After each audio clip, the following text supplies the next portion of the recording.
Welcome back, everyone, to the Personal Transformation Experience podcast. My name is David Brand. My name is Maureen Brand. We are a married couple, and we decided to put this podcast together to share tools, information, and resources that we've come across that we feel can potentially help other people achieve better outcomes in their lives. We did have a podcast recording yesterday. If you've already viewed it, it was talking about money, finance, and relationships. Yeah. And I was sharing a story yesterday about some of my experiences in dealing with poverty. And I shared today off camera with Maureen how part of the conversation landed with me. And we thought it would be a good idea to share with people that watch us, because part of what we're trying to do is work things out as couples in front of the camera so that other people can kind of use it as a model for how to have conversations in relationships. So yeah. I was sharing yesterday about how I felt, I think, from having grown up in poverty and receiving public assistance, food stamps, welfare, and this piece that I shared about going to school and having a free lunch ticket. I don't know if that was a piece, because something that I'm sorry, I do remember now. I was talking about how I was at a convention recently and came across somebody that told me they had 8 homes. And I shared that when I heard that, I felt small and inferior compared to this person. Right. Because I don't have 8 homes. I have 1. And we have 2 children with autism that we're trying to help launch, and another one in college. And I'm quite lucky we can afford what we have. So when I heard the person had 8 homes, I'm like, oh my God. It was kind of overwhelming for me. And when I shared tell them how you actually felt. I felt small and inferior. That's what I just said. So, but you said, and this is what I heard, right? Because again, we talked about this before. It's not always what you say, it's what people hear. Right. And what I heard is you immediately came around and said how for you, hearing that would be inspirational. But when you said that, I felt dismissed and invalidated by your comment. Right. I didn't tell you that in the moment, but after I was watching the recording, I looked at it and go, gosh, Mm-hmm. And it was dismissive and invalidating. I agree. I thought about that later. And I think what was happening was I was getting uncomfortable with how you were saying you felt about that. And there was a part of me that was like getting anxious and thinking to myself, why does he feel so small and ashamed about that? Because you can achieve the same things. So my thought process was, wow, you really don't feel like you can ever attain anything like that, like achieve, get to a place where you can get like 8 homes and own a boat. And that made me really uncomfortable, because I know that I don't ever feel that way. And I feel like I can, even at this stage in my life, get there. Right? I mean, I always hold hope and have a plan, or imagine in my mind that I'm going to get where I want to be with my life through, doing what I love and helping other people. But I still feel like I could attain that. We can attain that as a couple. And it made me uncomfortable to hear you say that you were ashamed. And I got the impression, or I implied from that remark, that there's something that you feel like you could never have.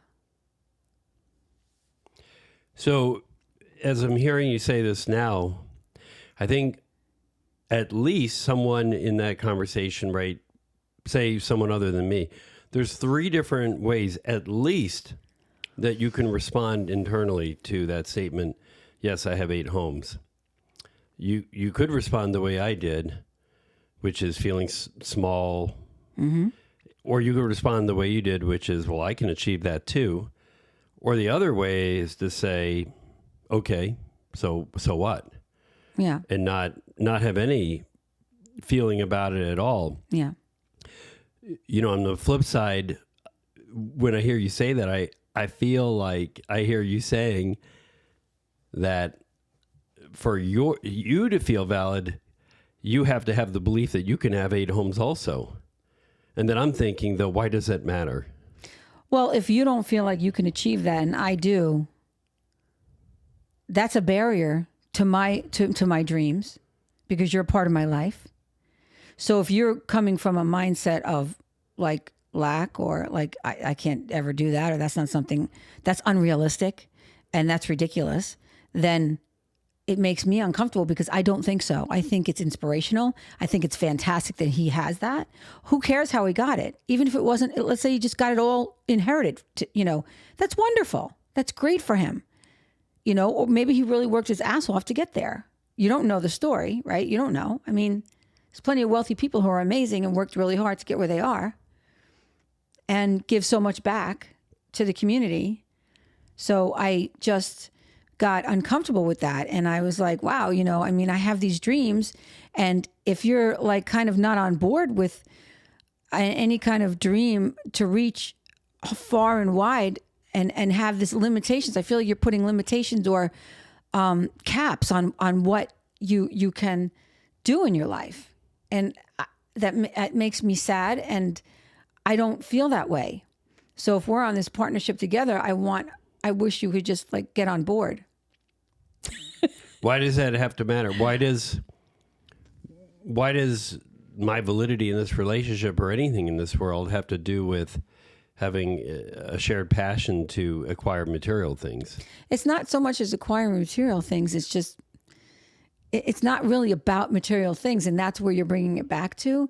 It's a lifestyle. It's achieving all that you can achieve. It's not just about material things. It's about having enough to give back. Imagine how much you can give if you had that kind of money, that kind of financial, gain in your life. It's not that, it's not to say we're going to go buy 8 boats, but to have that kind of net worth, you can give so much back to society. There's so much you can do. You can take care of your health. You can take care of your children. You can take care of people you love. You can take care of people in need. Anybody who needs, you could do a lot with that. So it's not about buying the 8 boats, in my mind. It's about achieving a dream of being in a place where I can give back, or we don't have to scrutinize everything we buy. Yeah, I think that definitely is a good place to be at. But it is a stretch for me, again, having grown up in poverty and generosity of others, and my grandmother helping us out financially when I was a kid, or other people giving us clothes, as I mentioned earlier. I don't even think I conceptualize of being in a position, nor do I care about owning. I do care about those other things you mentioned, about being able to care for our family, being able to give back to our community in whatever way we can. Yeah. I do care about those things. And I want financial independence in the sense that I don't want to owe anybody anything. I want financial freedom. That's financial freedom. So to me, I feel like, I'm on a mission right now. I'm in a place where, the sky, the stars are the limit.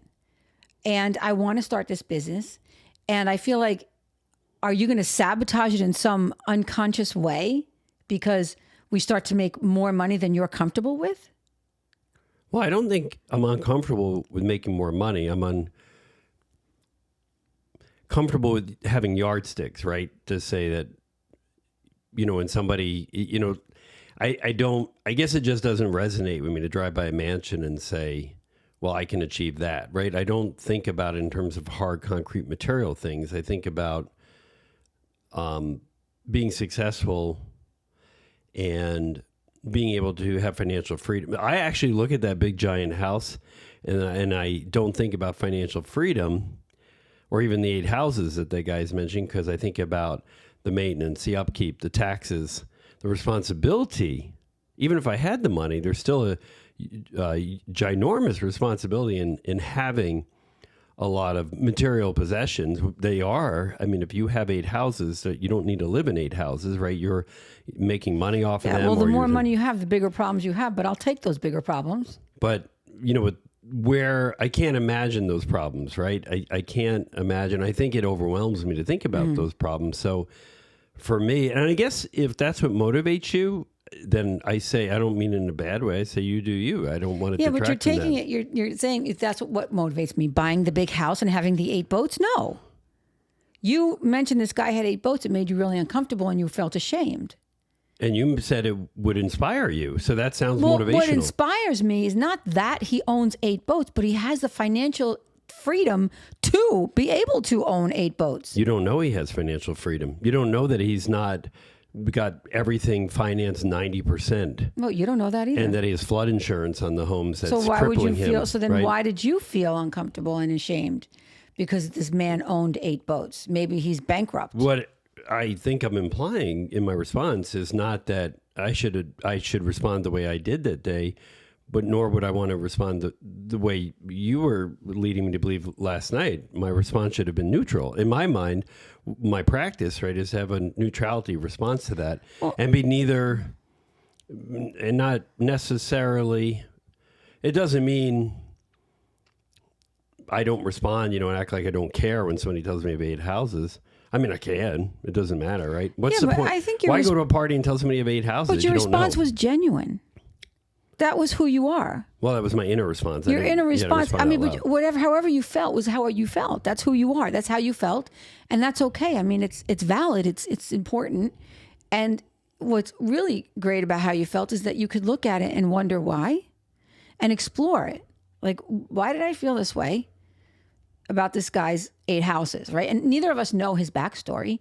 I'm just saying, in my mind, when I hear somebody say, I own 8 boats and however many houses, I don't know if he went on with more of a in a sort of a braggadocious I mean, kind the of guy way. across the street talks about his brother who had like 20 cars in his garage, right? Right, right. So- But I mean, I just, I don't look at it and be like, think like, they're just materialistic people, or I don't feel bad or ashamed. Well, I feel that's like something I need to work on. That was the whole point in my of the, mind, it's like, wow, that's inspirational. I mean, like, I would love to be in a place where I had that kind of financial freedom. Not that I would buy 8 boats, but I mean, 8 homes, maybe, but not just for me. I would probably buy them and sell them or rent them, or it'd be like an investment. Like you could buy vacation homes and rent them out. I mean, who needs 8 homes? I guess some people have that, but I'll take a couple. But how do you draw the link between my feelings about this guy making the comment about the 8 homes and then my comments about how I felt about it, leading you to believe I would sabotage your trying to get to your dreams? I don't get the connection. Well, it seems like you're uncomfortable with people who have a lot of money. And you just said before you were overwhelmed by it. And, it just feels like a lot of responsibility to you. So if your income would start to, let's say you got really popular and you did something amazing and your income got like to where you would have a lot of money. With a lot of money comes a lot of responsibility and, problems that go along with having a lot of money. And I would manage that.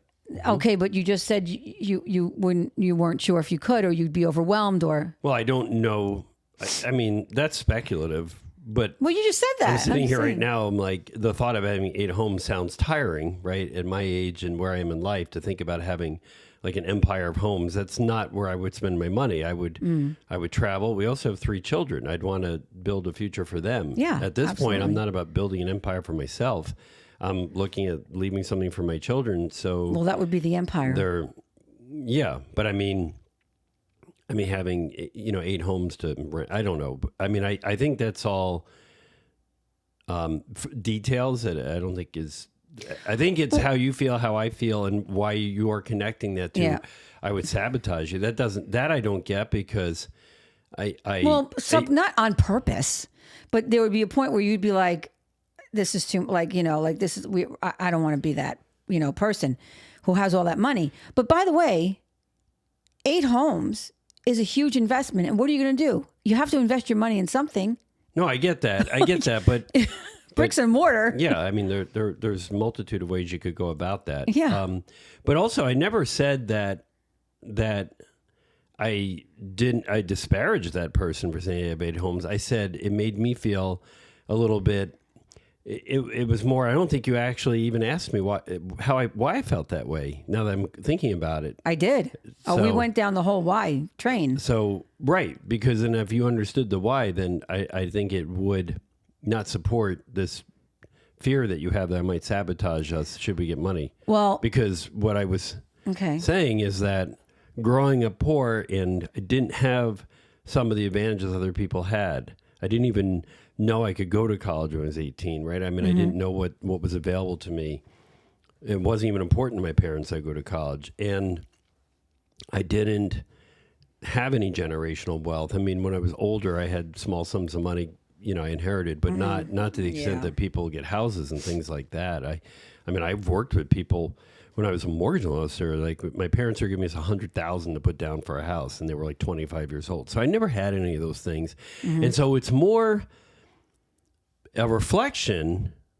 And I'm not saddened by it, but it was a reflection of I'm not here because of the choices that were made. That some of them were outside my control when I was younger, but because of the choices that were made when I was younger, it led me down a path to make choices, and this is where I am, right? And yes, I do people get wealthy quickly? Sure, right? Nobody gets wealthy quickly. I mean, some people do. I mean, it happens, right? But I don't, I guess my feeling about expectations right now is I accept things where they are today and how they are. It doesn't mean I do nothing about my present situation. I still have hopes, goals, and dreams, as you do. But I'm also not, my vision isn't, I'm not doing what I'm doing so I can amass material things. But because just the way I think I want to love what I do, and I want to do what I love, and I want my children to do that. That's my vision for anybody. Love what you do what you love. Because if you put money first and say, I have to make money, right. I don't want to. There were many times in my life I said, I have to make money. I don't get a chance to decide whether I like what I'm doing. I have to make money. Me too. I have to make money because if I don't make money, I will not eat, or my children won't eat. So it's a necessity, right? So I don't want to feel that way. I don't want to go into a job and say, I have to do this because I have to make money. I want to go in and do the job because I find it satisfying. I love it. And I'm seeing other people grow and develop. And that's what excites me, in seeing companies and business and people transform and realize their potential. Actually, if you look at my LinkedIn page, it says I get excited about, or something like that, seeing individuals, teams, and companies achieve their potential. That is what gets me excited every day. And if I make great sums of money at that, I'm not going to say I don't want it, but I don't put the money first. And I don't put, I want to get 8 houses, so I'm going to help other people be successful so I can get to 8 houses. Now, I know some people think like that, and I don't mean ill will to anybody that thinks like that, you or anyone else. So you think I put the money first? I'm not saying that because I'm going to let you speak for yourself. I'm not going to presume. But where did to you judge get? I don't put think, the money first for. I'm not sure what you keep saying. I don't put the money first. So I don't think in terms of I don't look at things through the lens of, or maybe I do, right? Because I say I don't feel successful when the guy's telling me he has 8 homes. That's something I really need to explore. That's something I really need to explore because that's in direct conflict with how I'm defining success. And in the moment, I don't feel successful. So I really need to step away from those moments and say, what is that? What is this moment teaching me? I mean, that's what I believe about everything in life. You have to look at what is this experience? What is this moment? What is this person teaching me? Well, as I was saying that before. And that moment taught me that my feeling, the inner guttural feeling that I felt, visceral feeling, you might say, was to feel bad about myself because I'm like, well, this didn't happen to me. I wasn't able to make that happen. So I suck, right? And that's it. It was almost like somebody throwing a mirror up in my face and going, no matter how successful you feel right now in this moment, that guy did more than you did in this world. And that is not something I agree with. But there are times when all of us feel something inside that comes up to the surface. Yeah. that is really not in alignment with our ideal self. No, and that's uncomfortable. That's a tough place to be. So that's what happened. That is not my ideal self. So I don't want you to take from that that's where I'm at. That is not where my headspace is. That is not my ideal self in that moment, feeling bad about myself because I don't have 8 homes. Because really, at the end of the day, I am not going to define my self-worth by whether I have 1 home, 8 homes, or no home. Or nor would I define anybody else's self-worth by that. Yours or anybody else's. Your value, we talked about this in the last podcast, is not whether or not you make money or not.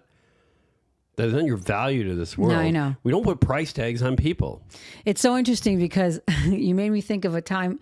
I remember when I first started doing a lot. Well, I do a lot of educational credits, like educational training, more, continuing education stuff. And Mary Barbera is somebody that I've tapped for resources. She has like a whole program. She wrote a book, Verbal Behavior for Children on the Spectrum. And I remember reading her story, and she talks about it all the time. Like, she's a New York Times bestseller, blah, blah, blah. And she says how she has this, her son was 2, and she gives you the whole story, how she was a nurse and her husband was an emergency room physician. And when she found out he was on the spectrum, she went and got her BCBA and a PhD and this and that and that and this. And I'm like, how the fuck did you do that? Like, oh my God, I feel like such a loser because I have 1 child on the spectrum. While I don't have my husband's not a physician, not that I don't think that really even matters. But when did she take care of her kid? Right. Like, all of the past 15 years of my life have been dedicated to taking care of my child because of the high needs that she had. And then, of course, our kids together. Right. But it is situational. Right. So I was like, I remember thinking, how in the hell did she do that? Some people have help from the family that's financial. Right. And that's so physical. I'm like, oh my God, all I have is a master's degree, which I got by the time she was 4. So I managed to do that when she was an infant, a baby. But I felt like ashamed. I felt like a loser. I felt like I'm just not enough, which actually I think it's not that I just started feeling that, but that tapped into that insecurity of my own that says I'm not enough. Then you get it. So I do get it. It just wasn't about money. It was about education and being this like type A, like she all of a sudden has all these degrees. So in that moment, I felt I'm not enough. And this is why I meditate and have that practice, right? Yeah. Because I need to, this is a practice. I'm working on myself. That's what this podcast is all about. We're working on ourselves and we're sharing these things in hopes other people can figure out how to work on themselves too, right? I know. I was just like, I'm just this lazy like person who can't get anything done because, I just have a master's degree. I have to reflect, right? Because, but I think there's also the piece. All my life, I was told how bright I was, how smart I was, and all these things. And people, you should go to college, and you're going to be you're going to be a CEO, and all these things. And time, right, has gone by, and I'm not a CEO right now. And I mean, but all of these things, right? These external things that we use to define who we are, or whether we're successful or not. Right? They're constructs. All of this is a construct, right?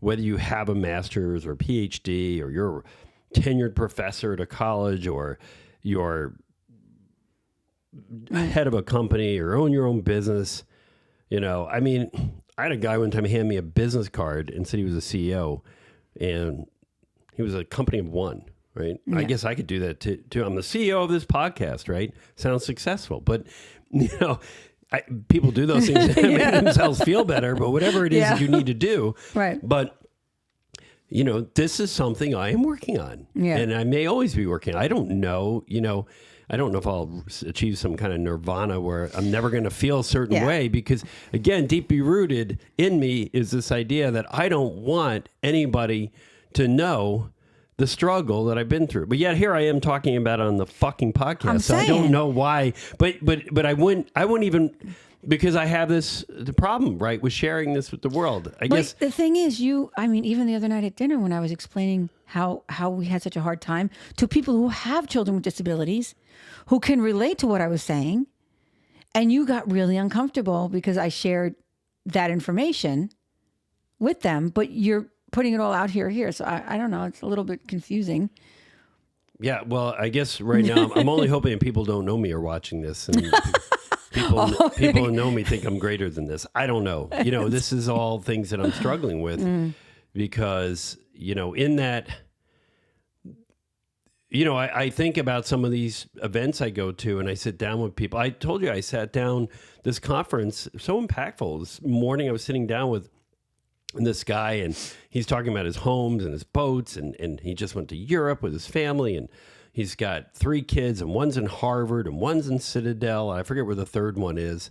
Brown. And they're all excelling and everything. Yeah. And one started a company while they were in college and, going on and on and on. Right. And I don't do that, by the way. I don't ever, no matter what our kids achieve, I don't, but I get up and say, that's great. So, okay, I've got 2 children with high functioning autism. They've been in and out of psychiatric hospitals. They have multiple diagnoses. They're really struggling. And, I grew up poor. I was on welfare and food stamps. I was beat by people, Right, but imagine how he might feel so small because what trials and tribulations is he like, look, what adversity did he have to get through? What was his, success tax, if you will? Yeah. All of his kids, but look at what we're going through and look at where you are. So to that's me, what it is. Like you're the giant and he's like the guy who just But I come into through. these venues, right, and I feel like I don't belong there. No. Like maybe if I was the keynote speaker and I motivated the shit out of everybody from the stage and then I walked away, everybody would sign my book and tell me, what a great story that was. But I wouldn't be one of them. I would be the guy who is providing the entertainment and the motivation, but I wouldn't be one of them. Right? Because I didn't grow up that way. And maybe there's people who have stories like me, but I haven't met them in these circles. The circles that I travel in, their parents were presidents and CEOs of companies, and they followed that. I mean, they're just, it's so different, right? It's so different. Several people I work with, their fathers, headed companies or usually father. I don't hear too much about mothers, but a lot of times this stuff is generational. Listen, I mean, I would like trauma's generational, and I'm traumatized. Yeah, that's generational. But I think I would like nothing more than to be the woman who everybody knows as like, the person who's the guru of autism. Like I can help you if you have a child on the spectrum or neurodiverse. This is the one you want to go to all over. I mean, I want to be well known for that. If that means that I make some money doing it, great. If I don't, this is my goal. What you my just mission, said completely aligns with my worldview. Yeah, I mean, but that's my mission. That's my goal. I don't want to not have money, right? Because I understand that. But I that do makes have. things easier, but my right? goal is to really get us so we're financially free. I want to be financially free. Yeah, I mean, I want to be able to take a trip and I spent 15 Thailand years of, being the best mom I could be to my baby because, and I couldn't really, I did work the whole time, but I couldn't work and do as much as I would have liked because my child was number one. And if I had to do all over again, I'd do the same fucking thing. Right. Like I wouldn't change a thing because she's my priority and the love of my life. And I would do anything for her. But, now I'm in a position where I have all this amazing experience, all these great this great education and training, and I know so much, and all I have to do is listen to somebody's story, and right away I have like 10 million solutions going through my head to help this person. So I really feel like I have that much more to offer, and I would love to be the go-to person across, internationally. I mean, wherever anybody has a child, is struggling. Well, I believe you will be. Yeah. I mean, if you set your intention, that's it. That's how I see myself. Things will because I know I have it. I know I can do it. So your behaviors and actions. I mean, we've been talking about this since you and I met. That you have to set your intention, and then your behaviors, your actions will fall behind the intention. Right, that's set. And so I feel in a better place hearing that. Right, I get triggered, I guess. Right, because if you say, well, number one, I'm going to start by saying how much I'm going to make next year. I cringe. Because now I feel like... Well, I set a financial goal. I mean, after I did all of my work and I know where I want to be and the person that I want to be and how I want to help, I do have a financial goal because I want to help us. Oh, I totally get that, but I didn't hear to where we wanna what you be. just said now. If I heard that before the financial goal, it would have made more sense to I've me. been saying this for a long time. Like, you've not listened to me. I don't know. I'm sorry if that's the case, but yeah. But so I'm totally in alignment with that idea of setting the intention and vision, falling behind it. Because again, going back to do what you love what you do, set the intention, then your words, actions, and behaviors will follow. And I don't see how you can't be successful. Yeah, I can't. Yeah. Right. But I can't define success. I can't define success by how many homes I have, how many cars I have. No, but I do define success in some way. There's many aspects of success, right? So part of success is doing what you love, loving what you do, and being able to reach so many people with the gifts that you have to impact offer the and world. Influence. I talk about that with my leaders at But work. also the other part of success is financial gain, right? So that you can continue to reinvest in your business and make it the best, and just keep growing and growing so that everybody can be impacted. Right.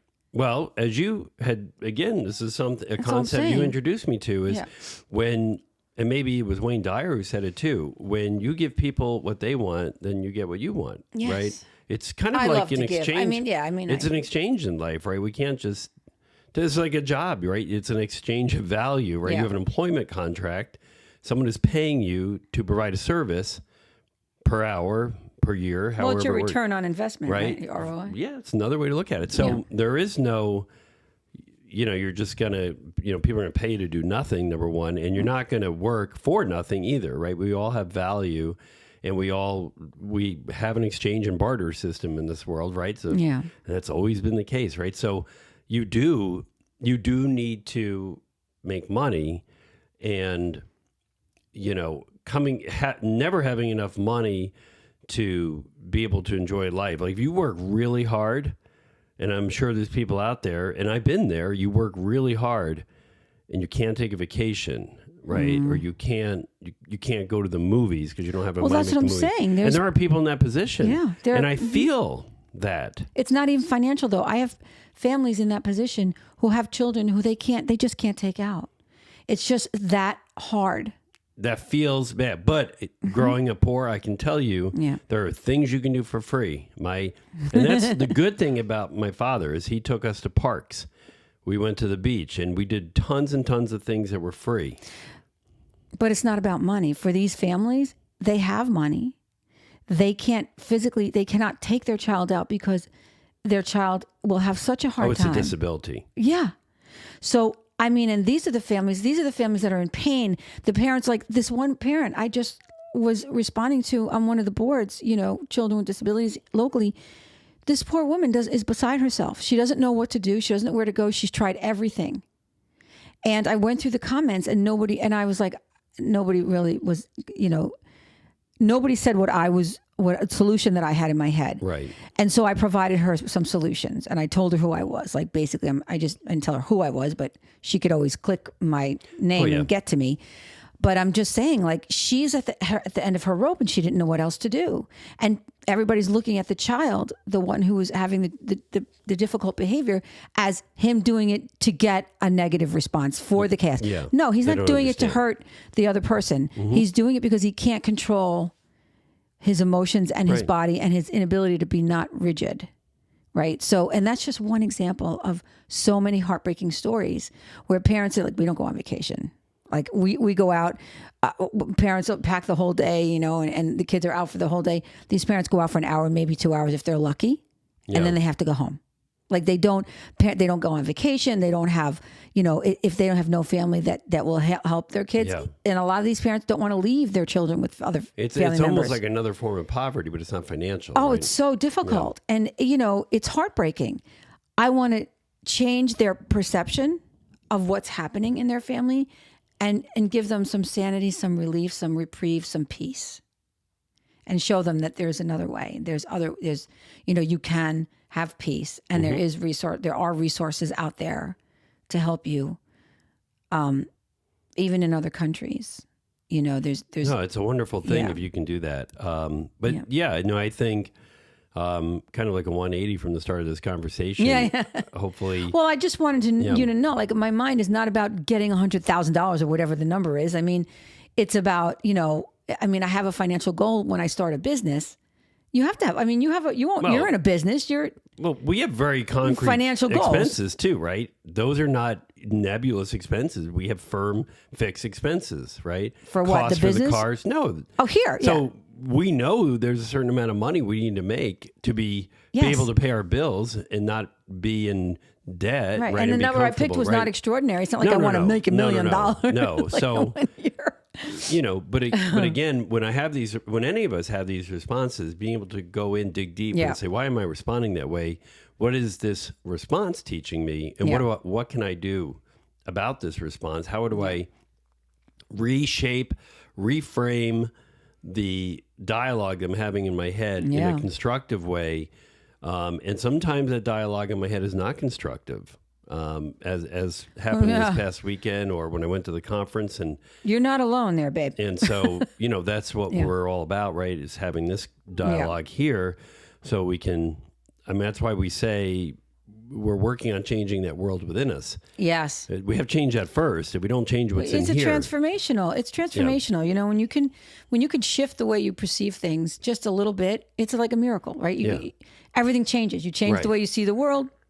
Wayne Dyer said, when you change the way you look at things, the things you look at change. Right. And that's it. But it starts a powerful with us. Statement. And whatever the analogy you want to use, your lens, the way you're hearing things, the way you're thinking about things, processing. So the takeaway I think here is that, when you have these visceral responses or these uncomfortable responses to anything in life, when somebody says something like, I have 8, this, and this, or even if somebody says something else about health or their children and you are uncomfortable, explore it.